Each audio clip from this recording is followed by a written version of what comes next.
jikalau ulama menjadi umara atau jikalau umara adalah seorang ulama. Dengan posisinya sebagai ulama, maka nilai kepemimpinannya terpelihara dari segala macam bentuk penyelewengan. Dan dengan kedudukannya sebagai umara, dia akan lebih efektif memberikan komando kepada rakyatnya untuk hidup melaksanakan perintah-perintah Allah. Tetapi oleh karena orang yang sekaligus jadi ulama dan umara termasuk jenis makhluk langka, maka agama hanya akan memberikan pesan agar yang bernama ulama dan umara saling bekerja sama untuk kemaslahatan dan kemanfaatan rakyat. Ulama adalah ulama, umara adalah umara. Jikalau keduanya bisa berjalan dan berdampingan dengan baik, rakyat akan jadi nikmat. Tapi kalau keduanya centang perenang, tentu rakyat akan jadi kiamat adanya. Ma'asyiral muslimin rahimakumullah. Mengapa figur Nabi Sulaiman adalah figur yang bertumpu kebesaran dunia dan akhirat? Kita lihat dari sejarah bahwa Allah memberikan mukjizat kepada para rasulnya biasanya sesuai dengan kecenderungan umat yang dihadapi pada waktu itu.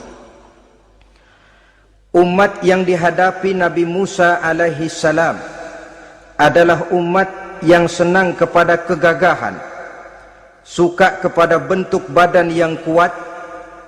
Oleh karenanya mukjizat yang diberikan Allah kepada Nabi Musa berupa kekuatan baik tongkat maupun tenaganya.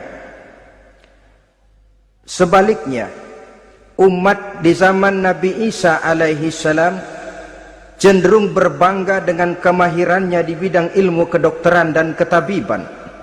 Maka mukjizat yang diberikan Allah kepada Nabi Isa adalah mukjizat yang bisa mengatasi semua itu, sehingga Nabi Isa dengan izin Allah bisa menyembuhkan orang yang kena penyakit kusta, belang, bahkan sampai bisa menghidupkan orang mati dengan izin Allah.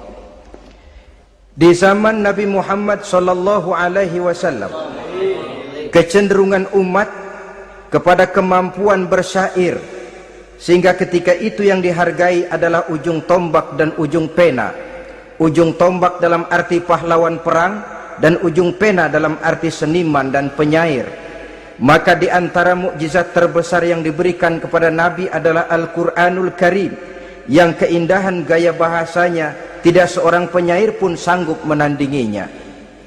Di zaman Nabi Sulaiman alaihi salam, kebesaran dan kemegahan dunia, kekuatan dan kejayaan menjadi ukuran. Kita tahu bahwa Jalut yang dihadapi oleh Nabi Daud adalah seorang yang bertubuh besar dan gagah perkasa, yang dalam sejarah lebih kita kenal dengan nama Goliat misalnya. Maka tidak heran kalau mukjizat yang diberikan Allah kepada Nabi Musa merupakan mukjizat yang bertumpu antara kebesaran dunia dan kebesaran akhirat, sebagai raja dan juga sebagai nabi. Tetapi yang patut menjadikan pelajaran buat kita terhadap seluruh kebesaran yang diberikan itu, Nabi Sulaiman berkata, "Haza min fadli Rabbi liyabluwani aashkuru am akfuru." Semua ini, kekuasaan dan kebesaranku, kejayaan dan kekayaanku, adalah anugerah Tuhan untuk menguji diriku. Adakah aku menjadi bersyukur karenanya atau malah aku menjadi ingkar karenanya? Alangkah baiknya jikalau ucapan Nabi Sulaiman ini kita bisa resapi dan kita bisa terapkan dalam kehidupan ini. Seorang pedagang yang berhasil berkatalah seperti perkataan Nabi Sulaiman. Seorang pejabat dengan kedudukan tinggi berkatalah seperti perkataannya Nabi Sulaiman. Seorang ulama dengan posisi sebagai pemimpin yang non formal berkatalah seperti perkataan Nabi Sulaiman. Seluruhnya berkata, "Haza min fadli Rabbi." Seluruhnya ini adalah karunia Allah untuk menguji diriku, adakah aku bersyukur atau aku menjadi ingkar karenanya. Inilah sekelumit tentang kebesaran Nabi Sulaiman alaihi salam. Pada usia 13 tahun beliau sudah mewarisi kerajaan ayahnya Nabi Daud dengan meninggalnya Nabi Daud alaihi salam. Dan sejak itu keistimewaan Nabi Sulaiman alaihi salam sudah nampak dalam kehidupan. Beberapa keistimewaan bisa kita catat dari pribadi Nabi Sulaiman ini. Pertama, beliau cerdik, cerdas, dan bijaksana. Dan tentu saja harus begitu. Kalau Rasul goblok, mana ada umat yang mau ikut. Tetapi kecerdikan dan kecerdasan serta sifat bijaksana ini nampak dari beberapa kisah yang pernah dihadapinya.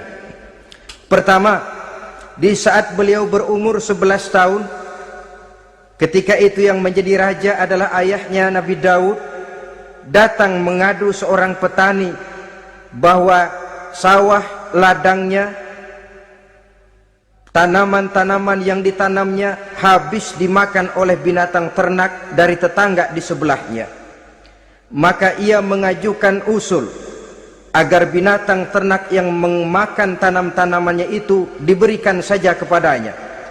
Nabi Daud meluluskan permintaan petani ini, tapi Nabi Sulaiman berkata, "Ayah, maafkan saya. Kalau boleh saya mengajukan usul, jangan seluruh binatang ternak gembala itu diberikan kepada petani. Akan lebih baik kalau binatang ternak yang memakan tanam-tanamannya itu diberikan kepada si petani selama 1 tahun. Apabila ia berkembang biak, beranak, hasil susunya seluruhnya selama 1 tahun itu boleh dimanfaatkan oleh petani tadi. Dengan demikian saya rasakan ini merupakan satu yang lebih adil ketimbang yang tadi itu." Keputusan Nabi Sulaiman ini diterima baik oleh ayahnya, oleh si petani, dan oleh si gembala tadi. Pada usia 11 tahun, ia sudah menunjukkan kecerdikan, kecerdasan, dan sifat yang bijaksana. Contoh yang kedua, ada 2 orang ibu yang pada saat akan bekerja di ladang, masing-masing meletakkan bayinya di satu tempat. Lalu keduanya pun asyik pergi bekerja. Sedang kedua ibu itu bekerja dengan asyiknya, datanglah seekor serigala menerkam salah seorang anak bayi tadi, dan kemudian dibawanya. Tinggallah anak bayi seorang. Ketika kedua ibu tadi kembali ke tempat dia meletakkan anaknya, maka keduanya lalu berebut anak yang satu itu. Jadi kasus berebut bayi rupanya memang sudah ada dari dulunya. Yang satu berkata itu anaknya, yang lain mengakui itu pun juga anaknya. Akhirnya keduanya mengadu kepada Nabi Sulaiman. Masing-masing ngotot, tidak ada yang mau mengalah. Akhirnya kata Nabi Sulaiman, "Kalau kamu berdua tidak ada yang mau mengalah, sudahlah begini saja. Berikan bayi itu kepada saya, akan saya belah 2 supaya adil. Masing-masing kamu bawa sarang sepotong." Ibu yang seorang berbinar matanya, kelihatannya gembira dengan keputusan itu. "Saya setuju Nabi Sulaiman, ini keputusan yang sangat adil. Betul, belah 2 saja bayi itu." Tapi ibu yang seorang malah berurai air matanya, membasahi pipinya. "Ya Sulaiman, daripada Tuan belah 2 anak itu, biarlah berikan saja kepada ibu yang mengaku tadi itu. Tidak sampai hati saya melihat anak yang begini ini harus menjadi korban. Biarlah dia diasuh oleh ibu yang mengakuinya tadi, asal dia tetap hidup."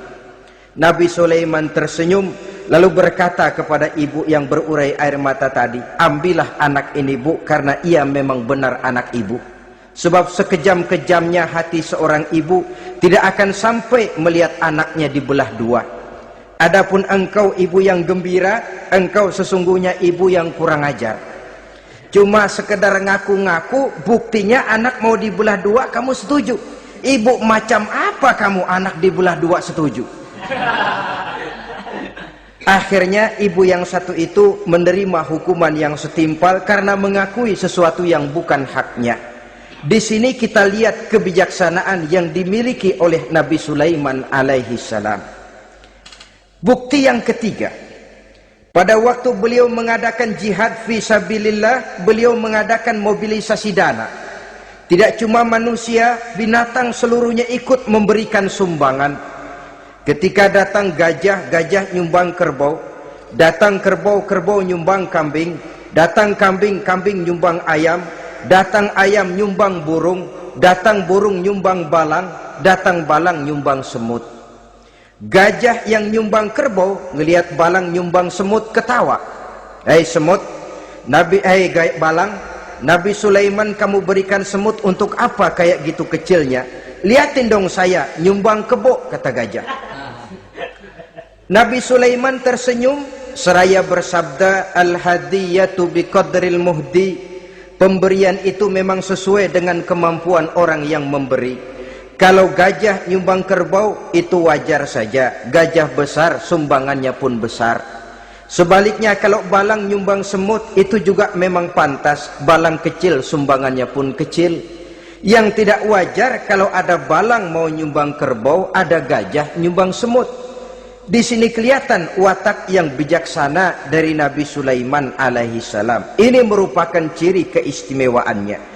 Setiap rasul dibekali dengan sifat ini yang namanya sifat fatonah, cerdik, cerdas, dan bijaksana. Yang ini memang merupakan mukjizat. Kecerdasan seorang rasul tidak merupakan hasil sekolahan, tapi merupakan bimbingan wahyu semata-mata, dan ini yang tidak bisa ditandingi oleh manusia. Jadi jangan lalu ngambil dalih rasul aja nggak sekolah pinter lalu ikut nggak sekolah, ya goblok terus. Itu khususiat kok. Sifat yang namanya fatona itu merupakan bimbingan daripada wahyu. Adapun manusia, jikalau dia mau cerdik, jikalau dia mau cerdas, jikalau dia mau bijaksana, dia harus belajar. Ya lewat bangku sekolah, ya lewat teman bergaul, ya lewat bertanya kepada orang-orang pandai, atau autodidak dengan hidup banyak membaca dari kehidupan ini. Dengan demikian nilai kecerdikan, kecerdasan, dan kebijaksanaannya akan bisa meningkat adanya. Ini keistimewaan pertama. Keistimewaan yang kedua, Nabi Sulaiman diberikan kekuasaan oleh Allah sehingga bisa menguasai angin, jin, bahkan juga mengerti segala macam bahasa binatang. Menguasai angin, beliau bisa menundukkan angin ribut dan memerintahkannya angin itu. Dalam surah Al-Anbiya ayat 81 kita temukan, wali Sulaiman ar-riha asifatan tajri bi amrihi ilal ardil lati barakna fiha. Dan bagi Sulaiman, ia mampu menundukkan angin ribut yang bertiup menurut perintahnya ke permukaan bumi yang kami berkahi di dalamnya. Menguasai angin, barangkali istilah sekarangnya memahami betul meteorologi. Itu sebabnya mukjizat hanya diberikan kepada Rasul, orang yang jiwanya sudah stabil. Coba kalau potongan kita diberikan keistimewaan bisa ngatur angin, Saban Sari main angin. Nggak boleh ada orang kita keselin, kesel sama orang, undang angin, hantam saja. Maka mukjizat semacam ini hanya diberikan kepada orang yang jiwanya sudah stabil. Ada satu cerita, namanya juga cerita, tapi kebenarannya mendekati.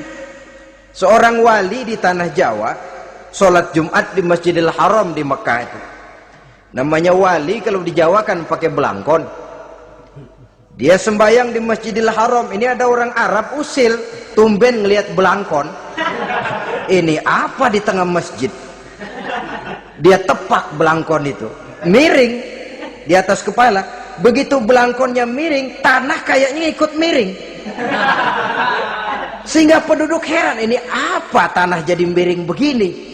Lalu ada seorang wali juga yang alim dan mengerti, lihat-lihat di tengah Masjidil Haram ada belangkon miring di atas kepala. Jangan-jangan ini sebabnya ini. Dia samperin, dia dananin lagi tuh belangkon rata, tanah kelihatannya kayak rata lagi. Keistimewaan seperti ini pun hanya diberikan kepada orang yang jiwanya memang sudah stabil. Coba kayak kita diberikan keistimewaan kayak begitu, main belangkon melulu.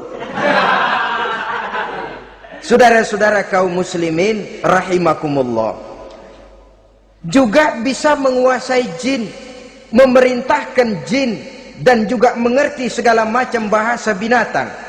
Kita bisa lihat dalam surah As-Saba ayat 12 misalnya. Demikian juga tentang mengerti bahasa binatang. Pada satu hari Nabi Sulaiman dan bala tentaranya lewat di satu lembah. Lembah itu kebetulan lembah semut. Ketika mereka liwat di lembah itu, Raja Semut lihat dari kejauhan, dia pidato kepada rakyatnya para semut itu. Apa katanya? Ya ayyuhan namlu dukhulu masakinakum la yahtimannakum Sulaiman wa junuduh wa hum la yash'urun. Jadi ini Raja Semut melihat Nabi Sulaiman datang bersama seluruh bala tentaranya, dia pidato kepada rakyatnya. Saudara-saudaraku rakyat semut, di mana saja suara saya bisa didengar. Perhatian, lembah itu kebetulan lembah semut. Ketika mereka liwat di lembah itu, Raja Semut lihat dari kejauhan, dia pidato kepada rakyatnya para semut itu. Apa katanya? Ya ayyuhan namlu dukhulu masakinakum la yahtimannakum Sulaiman wa junuduh wa hum la yash'urun. Jadi ini Raja Semut melihat Nabi Sulaiman datang bersama seluruh bala tentaranya, dia pidato kepada rakyatnya. Saudara-saudaraku rakyat semut, di mana saja suara saya bisa didengar. Perhatian, perhatian. Ini Nabi Sulaiman mau liwat dengan seluruh bala tentaranya. Kamu semua supaya masuk ke dalam lubang kamu masing-masing. Sebab kalau kamu nggak masuk ke lubangmu masing-masing, akan diinjak oleh Sulaiman dan bala tentaranya, sedangkan mereka tidak tahu kalau kamu kena injak. Masuklah semut itu seluruhnya ke dalam lubangnya masing-masing. Nabi Sulaiman senyum. Fatabassama dhahikam min qawliha. Mendengar ucapan Raja Semut ini, Nabi Sulaiman tersenyum lalu berkata, apa katanya? Rabbi auzi'ni an ashkura ni'mataka allati an'amta alayya wa ala walidayya wa an a'mala salihan tardahu wa adkhilni birahmatika fi ibadika salihin. Satu pengakuan yang tulus yang jauh dari watak kesombongan.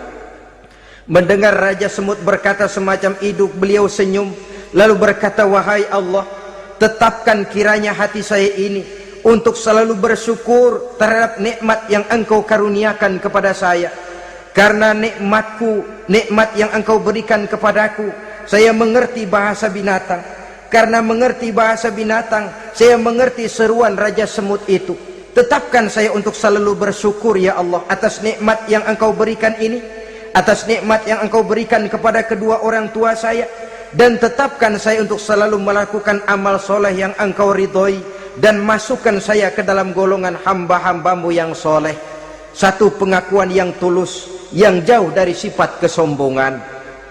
Mungkin kalau sombong yang lahir, begitu dengar Nabi Sulaiman bahwa semut ngomong begitu, beliau akan berkata, iya masuk gede buruan. Tapi kan tidak. Malah beliau perintahkan bala tentaranya, pasukan berhenti. Ada apa Nabi Sulaiman? Di depan kita ada kerajaan semut.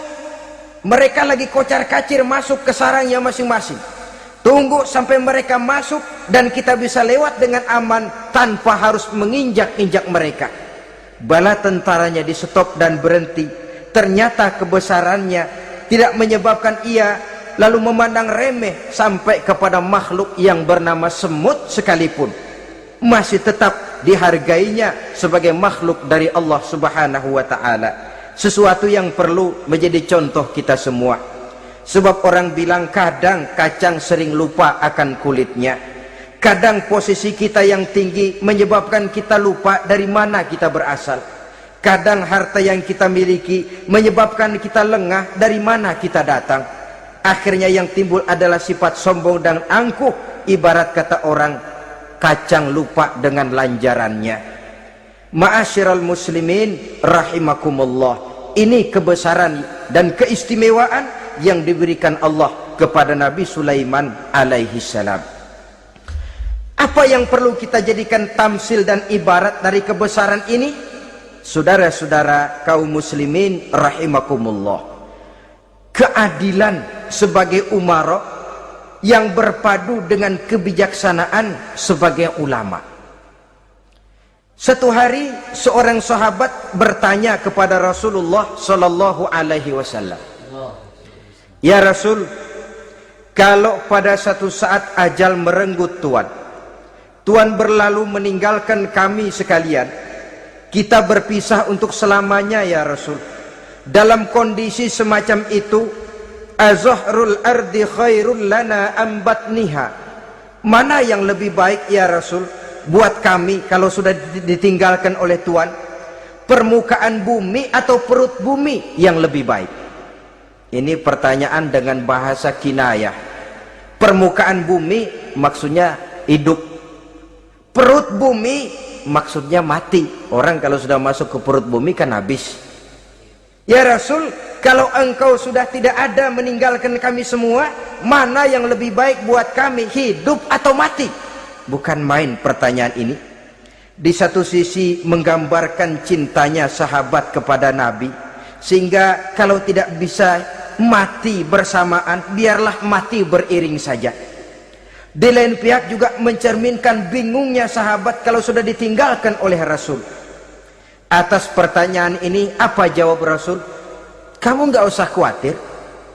Walaupun aku sudah tidak ada, kembali ke hadratullah azza wa jalla, meninggalkan kamu semua, kamu tidak usah bingung. Dengan syarat, idza kana umaraukum khiyarukum wa amrukum syura bainakum wa aghniyaukum askhiyaukum fa zahrul ardi khairul lakum min batniha. Kalau saja para umara, kalau saja pemimpin-pemimpin kamu adalah orang-orang yang terbaik di antara kamu, dan seluruh persoalan yang kamu hadapi dapat kamu musyawarahkan dengan baik, lalu orang-orang kaya di antaramu adalah orang-orang yang dermawan, ketika itu walaupun aku sudah tidak ada, hidup lebih baik daripada mati, permukaan bumi lebih baik daripada perut bumi. Dengan catatan tiga tadi, pemimpinmu orang yang terbaik di antara kamu, segala persoalan kamu musyawarahkan, dan orang kayamu orang dermawan. Walaupun aku tidak ada, hidup lebih baik daripada mati. Tapi sebaliknya kata Nabi, idza kana umaraukum syirarukum, kalau umarokmu, pemimpin-pemimpinmu adalah orang-orang yang terjahat di antara kamu, wa amrukum ala nisaikum, dan segala urusanmu sudah diatur oleh perempuan, walaupun dia tidak naik di bidang eksekutif, tidak memegang kekuasaan, tapi kekuasaan bayangannya jauh lebih menentukan daripada kekuasaan yang sesungguhnya. Kalau perempuan sudah ikut campur mengaturmu, kemudian wa askhiyaukum bukhalaukum, orang-orang kaya di antaramu adalah orang-orang yang bakhil bin pelit alias kikir, maka ketika itu kata Nabi, fabatnul ardi khairul lakum min zahriha, perut bumi lebih baik daripada permukaan bumi. Apa yang bisa diharapkan dari pemimpin yang zalim, perempuan yang sok kuasa, dan orang-orang kaya yang bakhil dan pelit? Dalam kondisi semacam itu, bertemulah kita dengan yang bernama kiamat. Dan kalau sudah kiamat macam itu kata Nabi, perut bumi lebih baik daripada permukaan bumi. Maka yang kita perlukan sekarang adalah kerjasama antara ulama dengan umara. Ulama bukan umara, umara pun bukan ulama. Harus saling kerjasama dan jangan saling memperalat. Kerjasama menurut bidangnya masing-masing, menjadi yang terbaik di bidangnya. Jangan sudah jadi kiai karena ingin berpartisipasi aktif lalu pindah jadi pemborong jembatan.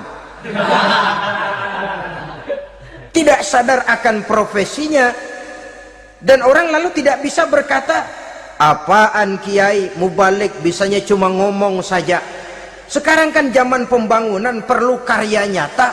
Mana ada ustadz kiai mubalik bikin irigasi, cuma pidato saja. Apa kemiskinan bisa diatasi dengan pidato? Ini juga orang tidak ngerti urusan. Wong Nabi saja ngajarin kok, iza wusidal amru ila ghairi ahlihi fantaziris sa'ah, yang kemudian diterjemahkan dalam manajemen modern, the right man on the right job, bahwa persoalan harus diserahkan kepada orang yang memang ahlinya. Lah kalau kiai ngurus irigasi, apa nanti lurah mau ngajar fikih? camatnya ngajar tafsir. Kacau jadinya. Makin ruwet jalur birokrasi, makin banyak orang meninggalkan profesi dan malah melaksanakan sesuatu yang bukan profesinya. Untuk memberesi keruwetan birokrasi termasuk diantaranya menanamkan kesadaran profesi yang menimbulkan kebanggaan dan kebanggaan yang membuahkan tanggung jawab terhadap profesi itu. Sebab orang kalau sudah bekerja menurut profesinya, walaupun tidak kaya tapi hidupnya tenang. Kenapa? Karena panggilan jiwanya. Seorang kiai yang diajak ngobek, walaupun objeknya gol puluhan juta, kaya belum tentu tenang, karena saya yakin bukan ke sana panggilan jiwanya. Ma'asyiral muslimin rahimakumullah. Itulah sebabnya kerjasama, ulama membangun lingkungannya, ulama membangun manusianya, umarok membangun lingkungannya, sehingga terciptalah wujud daripada pembangunan manusia seutuhnya, ya zahirnya, ya batinnya. Seluruh kita berpartisipasi, hanya bidangnya saja yang berbeda-beda. Jangan yang satu merasa lebih berjasa dari yang lain, jangan yang satu merasa lebih penting dari yang lain. Seluruh kita penting, seluruh kita berjasa, cuma bidang kita saja yang berbeda-beda. Inilah bahasa Quran, kullun ya'mal ala syakilatih. Setiap orang bekerja menurut profesinya masing-masing. Ma'asyiral muslimin rahimakumullah. Kita kembali kepada riwayat Nabi Sulaiman alaihi salam. Satu hari ketika beliau sedang menginspeksi pasukan, berkumpullah pasukan beliau itu, ya tentara yang manusianya, ya pasukan jinnya, ya seluruh binatang-binatangnya berbaris. Beliau selaku inspektur upacara mengadakan inspeksi pasukan. Dari sekian pasukan-pasukan yang diperiksanya pada waktu itu, Nabi Sulaiman melihat tidak terdapat burung hudhud.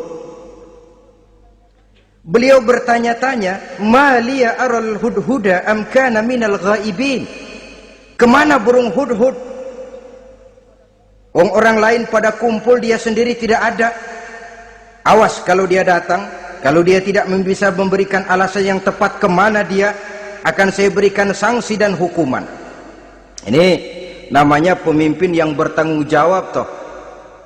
Seorang pun dari yang dipimpinnya tidak ada, menjadi pertanyaan. Tidak lama kemudian datang burung hudhud. Begitu datang lalu memberikan laporan kepada Nabi Sulaiman. Kalau istilah sekarang, begitu dia sampai berdiri hormat, lapor, kata hudhud ini.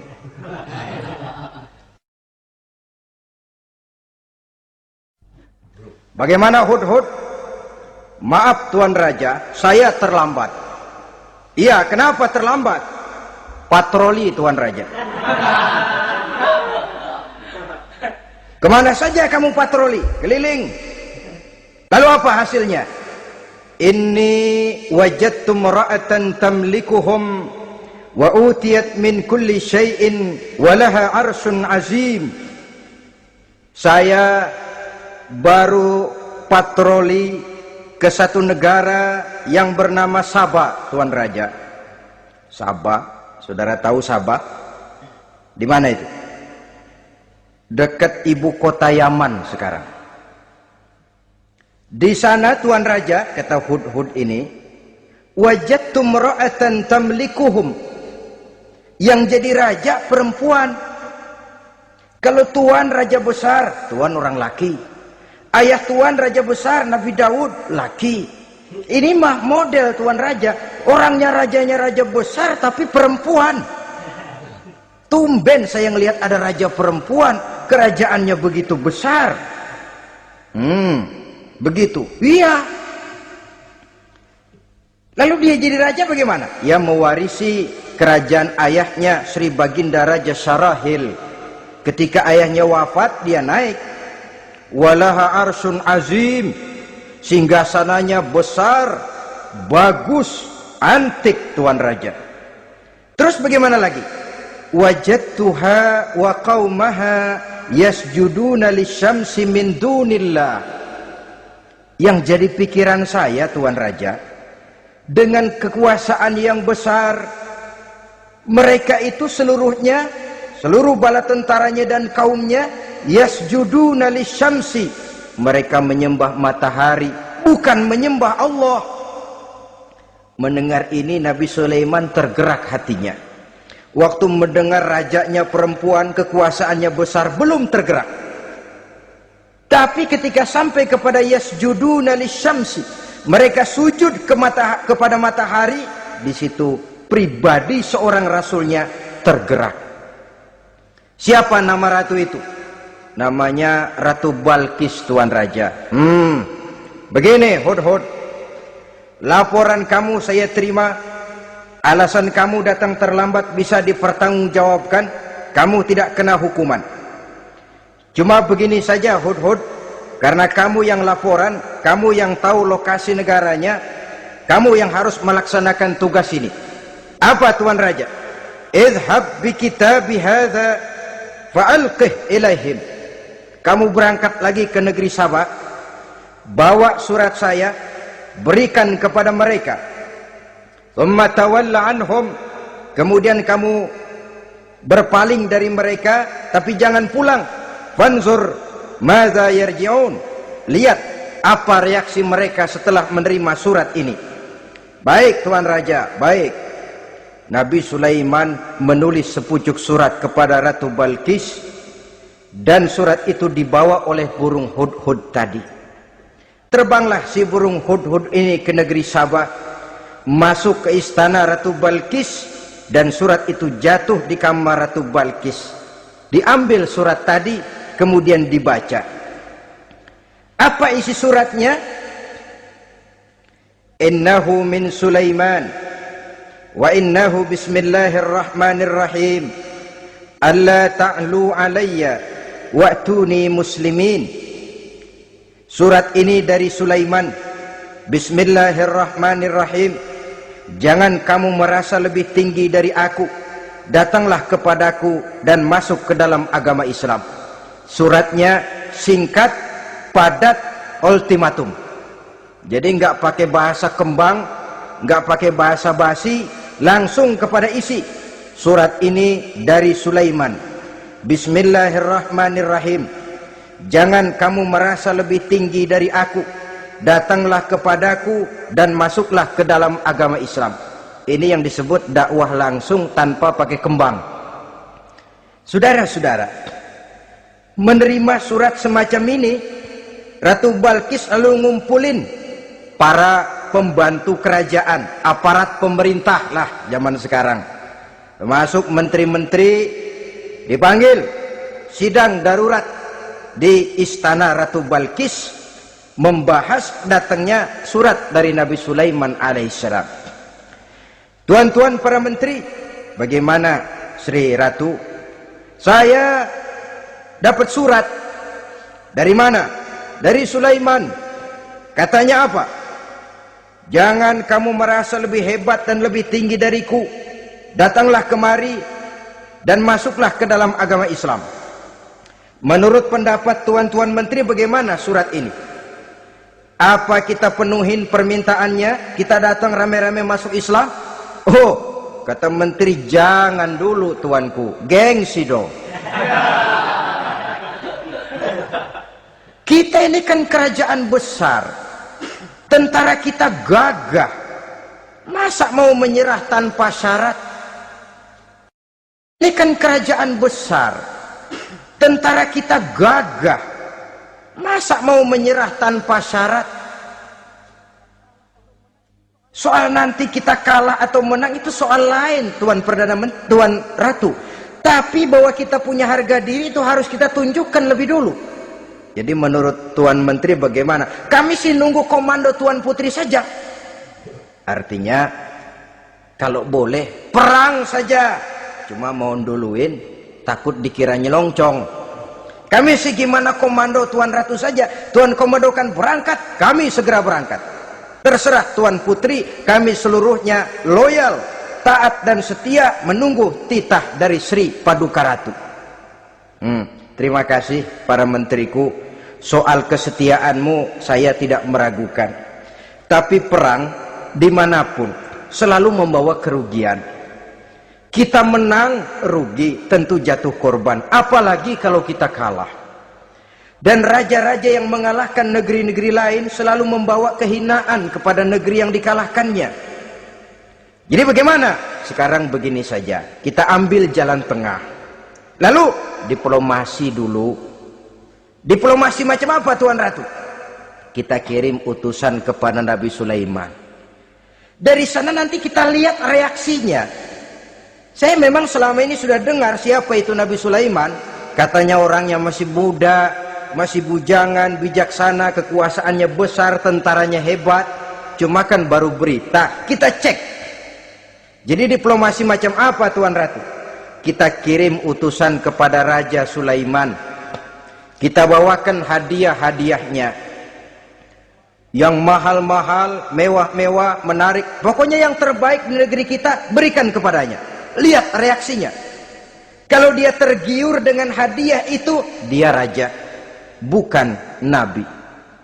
Tapi kalau dia menolak hadiah itu, dia memang nabi. Dan apa reaksi kita nanti tergantung sikap Nabi Sulaiman. Aha, kalau begitu setujulah Ratu. Itu memang bijaksana. Diplomasi dulu. Iya, jangan datang-datang main perang aja loh. Perang sih gampang, tapi ini kan ada meja perundingan. Sepanjang masih kita bisa menempuh jalan damai, damai saja dulu. Baik, maka diaturlah satu barisan diplomasi untuk menuju Palestina, kerajaan Nabi Sulaiman alaihi salam. Rombongan terdiri dari 500 orang laki-laki dan 500 orang perempuan. Yang laki ganteng, yang perempuan cantik. Yang laki dikendarai dengan kuda-kuda pilihan, dan yang perempuan dikendarai dengan keledai-keledai pilihan. Kuda dan keledai pun dihiasi begitu rupa. Pelanaknya yang terbagus dilapis dengan sutra, sedangkan bawaan-bawaannya tidak lain daripada intan, berlian, mutiara, jamrud, yakut, kesturi yang dilapis dengan sutra tenun yang asli. Pendeknya hadiah yang serba wah. Dan rombongan ini dipimpin oleh seorang diplomat ulung dari negeri Sabah bernama Munzir bin Amru. Ini ahli diplomasi dari negeri Sabah. Dipesanlah oleh Ratu Balkis, kalau datang nanti kamu ke negeri Sulaiman, sikapmu harus begini, begini, dan segala macam. Ditatar dulu, sebab ini mau diplomasi tingkat tinggi. Baik Sri Ratu. Nah, sudah mendengar perundingan ini, burung hudhud pulang ke negeri Nabi Sulaiman. Apel lagi, lapor Tuan Raja, bagaimana hudhud? Sikapnya mereka akan mengutus utusan dengan membawa berbagai macam hadiah untuk datang ke negeri kita. Baik. Nabi Sulaiman kumpulkan tentaranya, terutama para jin. Hei tentaraku, khususnya kalian para jin, akan datang rombongan tamu besar ke negeri kita. Maka mulai saat ini saya komandokan kamu bangun satu istana yang megah, yang belum pernah ada dalam waktu yang relatif singkat. Dan lantai daripada istana itu harus dilapisi dengan kaca-kaca tebal yang bening, bawahnya diisi dengan air, diisi dengan ikan-ikan hias yang indah-indah. Baik Tuan Raja. Maka tentara Nabi Sulaiman, sejak manusia sampai binatang sampai jin, semuanya kerja bakti membangun istana yang megah. Sehingga sebelum rombongan kerajaan Sabah ini sampai, istana sudah selesai.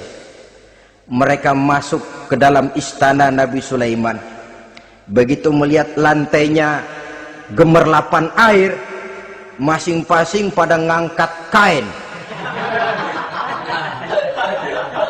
Tak takut kainnya basah. Waduh, ini istana kebanjiran begini pikiran. Kata Nabi Sulaiman, nggak usah diangkat kainnya, nggak usah. Ini dilapis kaca, cuma bawahnya memang kolam. Kolamnya berisi ikan. Oh, bengong, bengong, bengong aja pada melongo mulutnya. Saudara-saudara, jadi persis orang yang tinggal di puncak gunung datang ke tengah-tengah kota. Kan noraknya minta ampun. Apaan aja ditunjuk, apaan aja dilihat, apaan aja ditunjuk. Ini ya, itu ya, wah, wah, sudah semuanya serba wah. Jadi kalau istilah tingkat diplomasinya, mereka sudah kalah mental. Dan itu sudah kemenangan pertama dari Nabi Sulaiman. Sudah shock. Mereka merasa negeri Sabah kaya, luar biasa, hebat. Begitu datang ke negeri Sulaiman, mereka jadi orang norak kayaknya. Sudah kumpul, nah selamat datang tuan-tuan ke negeri kami. Ada pesan apa? Majulah Munzir bin Amru. Tuan Sulaiman, bagaimana? Kami diutus oleh Sri Baginda Ratu Balkis untuk menyampaikan hadiah-hadiah yang kami bawa ini. Intan, berlian, yakut, jamrud, kesturi, dan barang-barang mahal lainnya. Mudah-mudahan Tuhan bisa menerima dengan senang hati. Nabi Sulaiman tersenyum.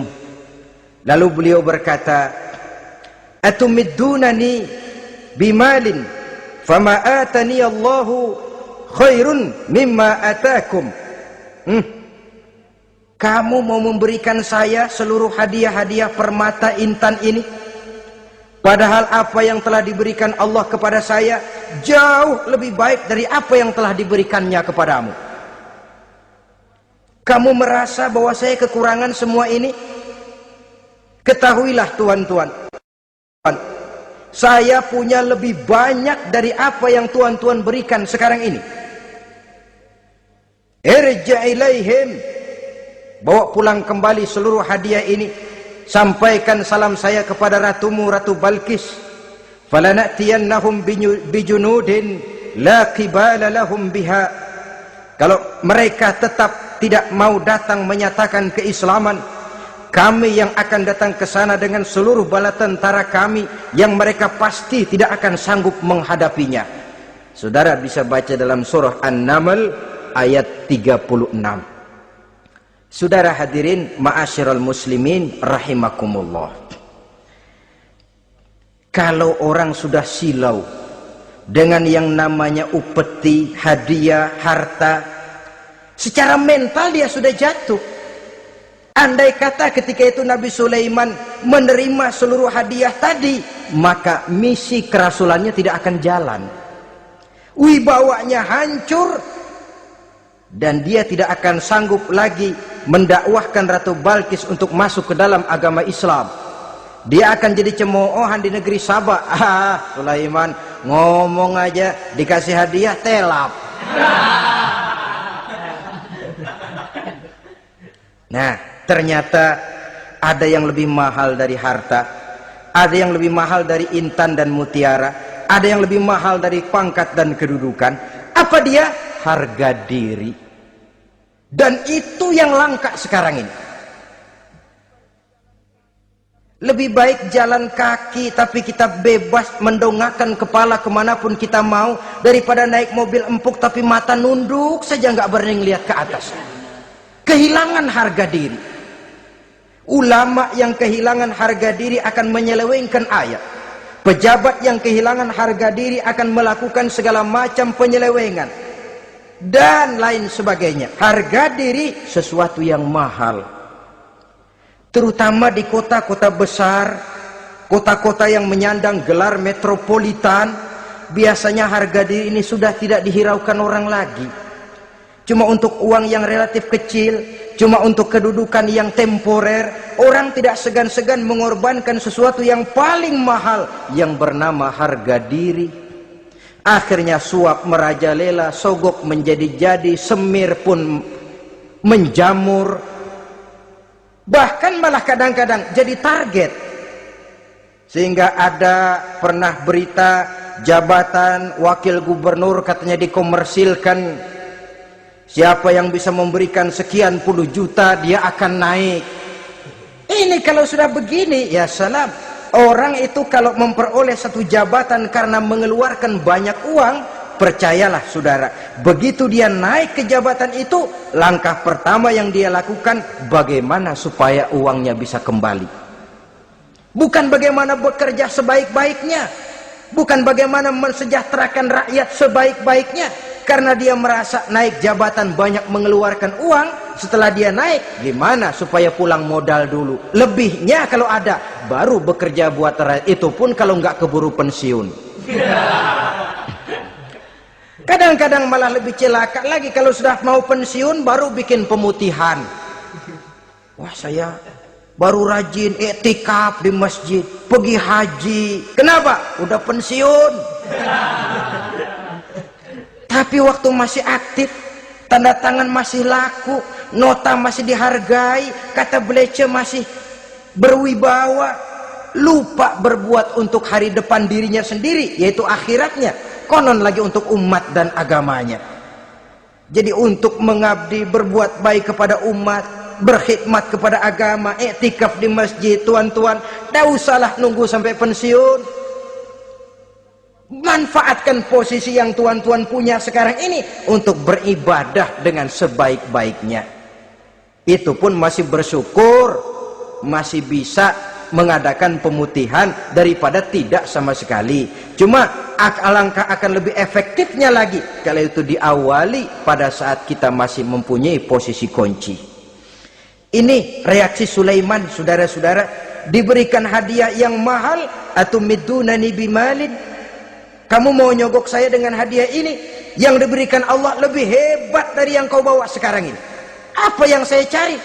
Oleh Allah saya telah diberikan sesuatu yang lebih besar dari yang kau bawa. Sudah, bawa pulang saja, sampaikan salam kepada ratumu. Kalau dia tetap ngotot tidak mau kemari, saya yang akan datang ke sana dengan seluruh bala tentara yang saya yakin sampean akan kewalahan ngadepinnya. Pulang, sampaikan salam saya, bawa seluruh hartamu. Diplomasi tahap pertama menang total. Utusan Raja Sabah sudah kalah mental, kalah juga fisik. Pulanglah mereka dengan membawa kembali seluruh hadiah yang mereka ingin sampaikan tadi. Bisa dibayangkan mentalnya itu, ya.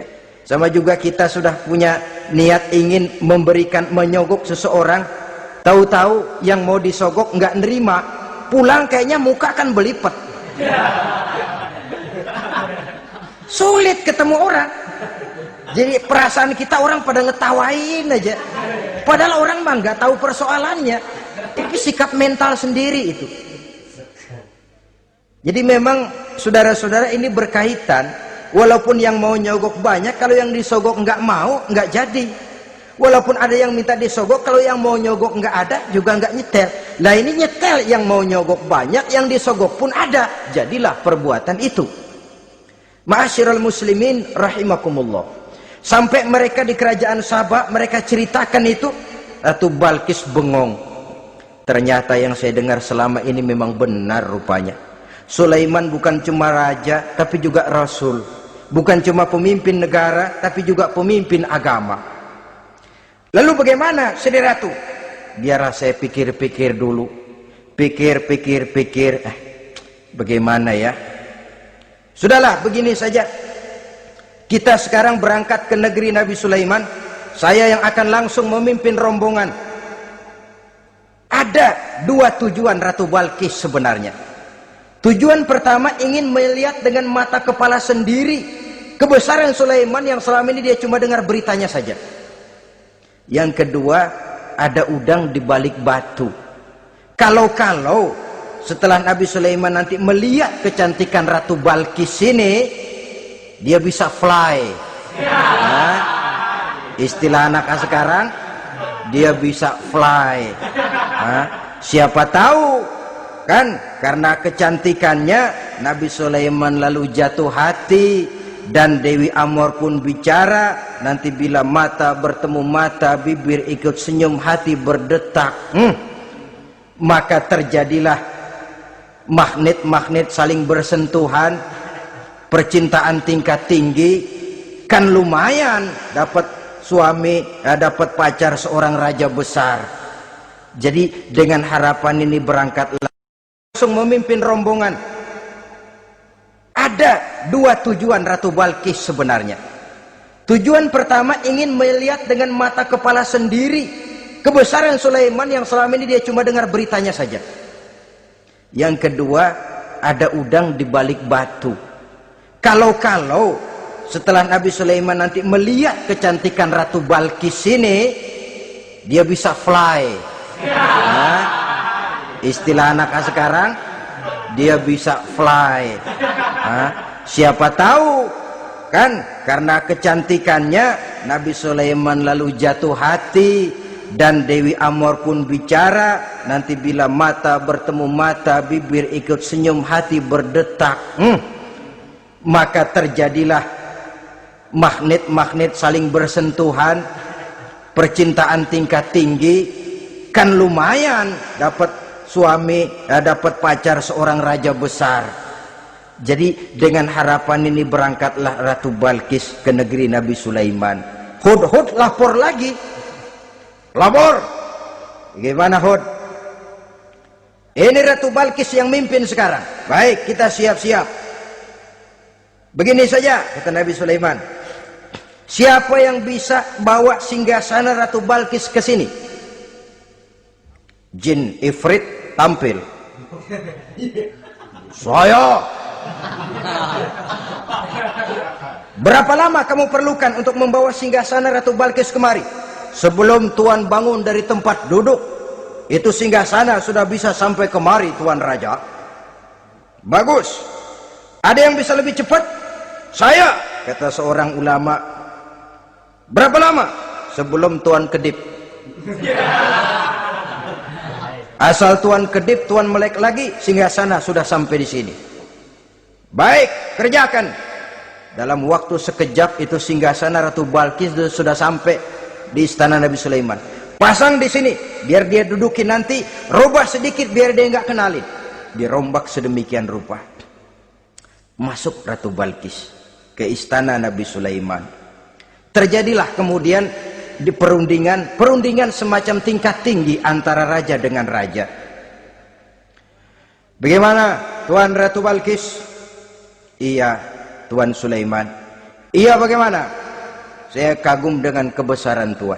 Bukan kebesaran saya, seluruhnya ini adalah karunia Allah kepada saya. Saya dengar Tuan menyembah matahari, padahal matahari tidak pernah memberikan apa yang Tuan kehendaki. Matahari tidak pernah menciptakan Tuan.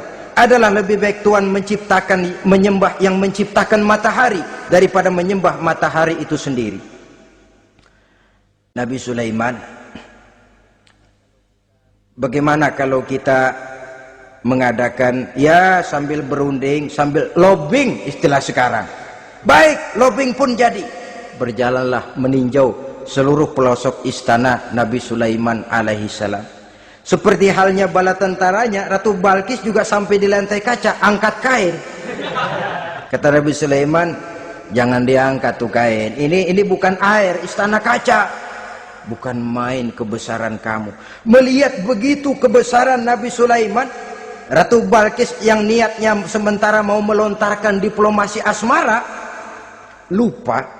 Lalu apa katanya? Rabbi inni zolamtu nafsi. Ya Allah, selama ini saya benar-benar telah zalim kepada diri saya. Begitu banyak nikmat yang Engkau berikan kepada saya. Saya jadi ratu dengan kekuasaan yang besar, mewarisi kebesaran ayah, dengan kerajaan dan bala tentara yang gagah perkasa.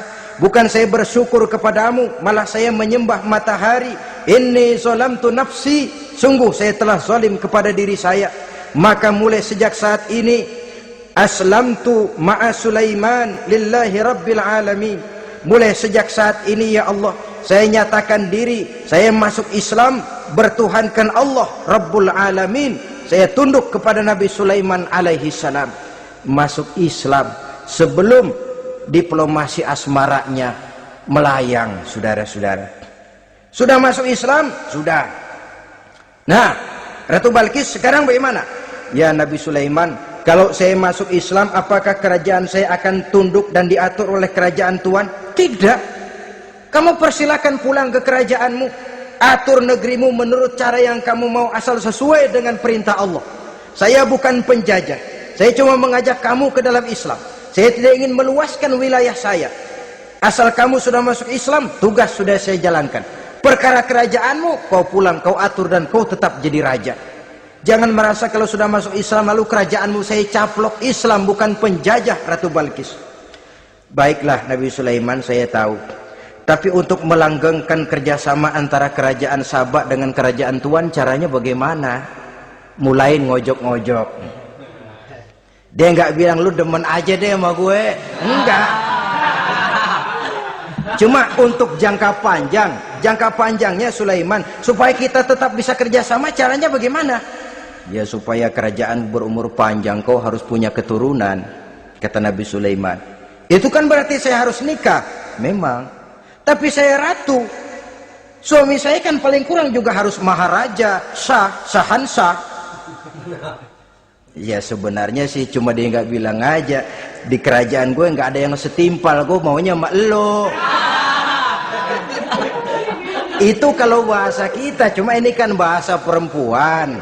Perempuan kan paling pinter nahan perasaan, nggak kayak orang laki. Orang laki kalau lagi mabuk cinta teler. Sama siapa aja dia cerita. Gua kan lagi demen sama si Ano. Lain sama perempuan, dia paling bisa jaga perasaan. Saya kalau begitu, saya harus kawin dengan maharaja. Ya kamu tinggal pilih saja, kata Nabi Sulaiman.